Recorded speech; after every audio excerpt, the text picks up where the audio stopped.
there.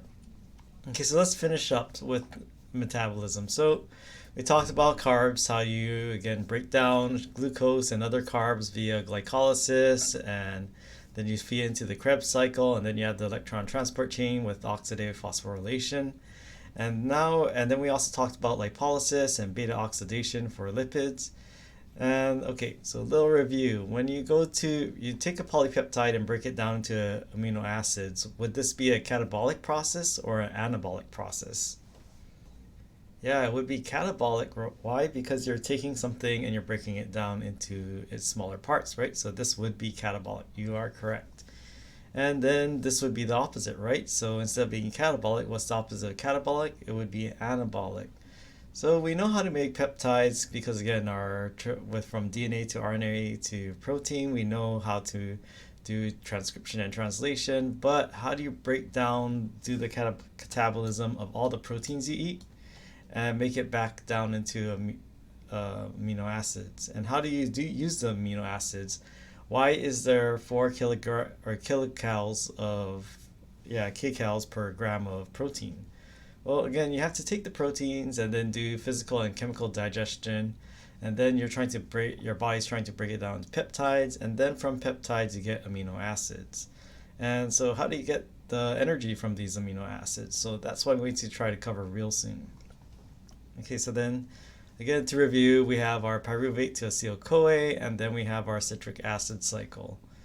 Now, why am I showing all the compounds even though I'm not requiring it that you memorize this for this class?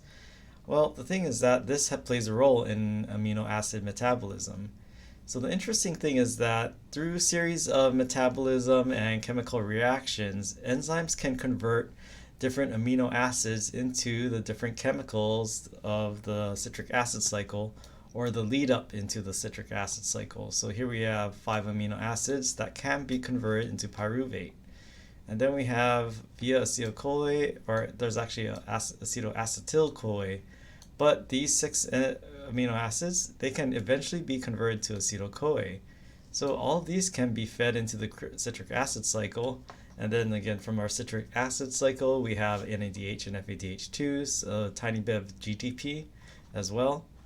But you also have other parts in the citric acid cycle where you can take amino acids, and then through metabolism and chemical reactions, your cells can convert it into parts of the citric acid cycle. And so there are different amino acids, and there are different different places where it can enter the citric acid cycle. So I'm just showing you this. Now, do I want you to memorize which ones are going into which parts of the citric acid cycle? If you're a biochem major or if you're taking upper level biochemistry, you might have to memorize this.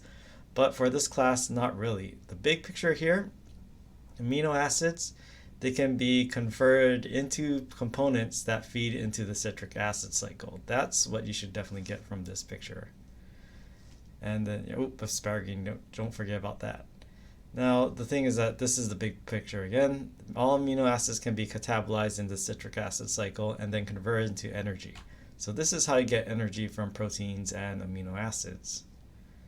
All right, so if you've had a cat, or because when I grew up in my grandma's house, then she had she had all animals. She had dogs, cats, and birds. But which ones use the bathroom inside the house? Well, birds and cats do, but which smells a little more stronger? Why do litter boxes have that smell? I mean, if you go into the bathroom of anybody who has cats, you know they have a cat there, even if you don't see the cat, because you can smell it, right? So yeah, someone already posted in chat. Yeah, so that's good. So then, let's see, what happens is that cats are carnivores. And I know there's always like these sad cases where, I mean, if you're on a vegetarian vegan diet, hey, plant-based diets, there's all that benefits. But the thing is that cats need meat. They are carnivores. They're little lions. They're felines. Everyone in that family needs meat. So the thing is that meat, what is it made up of? It's made out of muscle tissue and protein. So meat is protein, and proteins are made out of amino acids, right?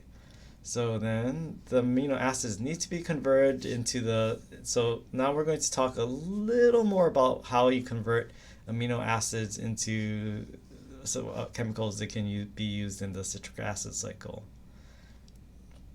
All right, so then just at a glance, and this is in your slides, but here are all the 20 amino acids or 20 ones, 20 amino acids that standard amino acids that are used in proteins and polypeptides. There are selenocysteine and I think I forget, I keep on forgetting the one that's in archaeobacteria, but this is the standard 20. And then you have all the chemicals for the citric acid cycle. So what we have here is that the one big difference between the amino acids and the compounds in the citric acid cycle, well, all of the amino acids, they have this amine group and they have nitrogen, whereas all the chemicals here in the citric acid cycle, they don't have nitrogen. So all the amino acids have nitrogen somewhere in them, and then but the thing is that the citric acid cycle compounds, they don't have nitrogen. So what you have to do, you have to get rid of the nitrogen somehow. So to go from amino acid to some substrate or chemical in the citric acid cycle, you have to get rid of nitrogen. So how do you get rid of nitrogen?